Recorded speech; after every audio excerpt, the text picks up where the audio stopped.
ابتدا سے پہلے ہر انتہا کے بعد ذات نبی بلند ہے ذات خدا کے بعد ذات نبی بلند ہے ذات خدا کے بعد دنیا میں احترام کے قابل ہیں جتنے بھی لوگ دنیا میں احترام کے قابل ہیں جتنے بھی لوگ میں سبھی کو مانتی ہوں مگر مصطفیٰ کے بعد میں سبھی کو مانتی ہوں مگر مصطفیٰ کے بعد آج ہم ایک ایسے موضوع پر گفتگو کر رہے ہیں جو ہمارے ایمان اور ہمارے گھروں اور ہمارے معاشرے سے گہرا تعلق رکھتا ہے اولاد اللہ تعالیٰ کی عطا ہے چاہے وہ بیٹا ہو یا بیٹی قرآن کریم ہمیں بتاتا ہے کہ اللہ جسے چاہتا ہے بیٹیاں عطا فرماتا ہے اور جسے چاہتا ہے بیٹے اس لیے بیٹی پر ناراض ہونا دراصل اللہ کی تقسیم پر ناراض ہونا ہے اور اللہ کے فیصلے پر راضی رہنا ایمان کا تقاضا ہے اسلام سے پہلے جاہلیت کا زمانہ تھا بیٹی کو ذلت سمجھا جاتا تھا اس کی پیدائش پر چہرے سیاہ ہو جاتے تھے اور بعض ظالم لوگ بیٹیوں کو زندہ دفن کر دیتے تھے صلی اللہ علیہ وسلم تشریف لائے تو سب سے پہلے اسی سوچ کو بدلا آپ صلی اللہ علیہ وسلم نے واضح فرمایا کہ بیٹی بوجھ نہیں بلکہ رحمت ہے بیٹی ذلت نہیں بلکہ عزت ہے اور بیٹی جنت کا ذریعہ ہے نبی کریم صلی اللہ علیہ وسلم نے ارشاد فرمایا کہ جس شخص نے 2 بیٹیوں کی پرورش کی ان کے ساتھ اچھا سلوک کیا وہ قیامت کے دن میرے ساتھ ہوگا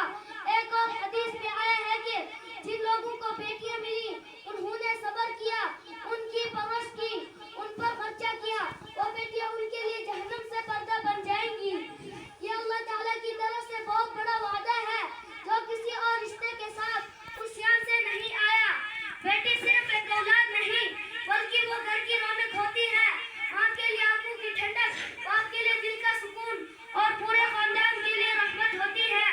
جس گھر میں بیٹی کی قدر کی جاتی ہے وہاں اللہ کی رحمت نازل ہوتی ہے اور جس گھر میں بیٹی کو بوجھ سمجھا جاتا ہے وہاں سکون اٹھ جاتا ہے افسوس کے ساتھ کہنا پڑتا ہے کہ آج ہمارے معاشرے میں بیٹی کے ساتھ ناانصافی کی جاتی ہے کہیں اس کی پیدائش پر غم منایا جاتا ہے کہیں تعلیم میں کوتاہی برتی جاتی ہے کہیں وراثت میں اس کا حق مارا جاتا ہے اور کہیں شادی کے نام پر ظلم کیا جاتا ہے یاد رکھو بیٹی کے حقوق دبانا صرف سماجی برائی نہیں بلکہ سخت دینی گناہ ہے جس کا حساب اللہ کے دربار میں دینا ہوگا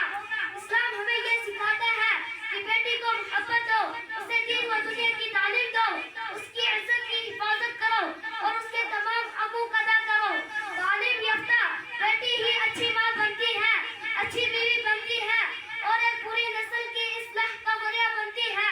جو والدین اپنی بیٹیوں کی اچھی تربیت کرتے ہیں وہ دراصل اپنی آخرت سنوار رہے ہوتے ہیں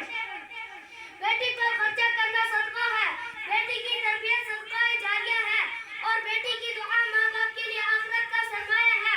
جو بیٹیاں اپنے والدین کے لیے دعا کرتی ہیں وہ دنیا اور آخرت دونوں میں نفع پہنچاتی ہیں آج ہمیں اپنے دلوں اور سوچ کو بدلنے کی ضرورت ہے ہمیں یاد کرنا ہوگا کہ ہم بیٹی کو بوجھ نہیں بلکہ اللہ کی رحمت سمجھیں گے ہم بیٹی کو کمزور نہیں بلکہ امت کی معمار مانیں گے اور اس کے حقوق کے محافظ بنیں گے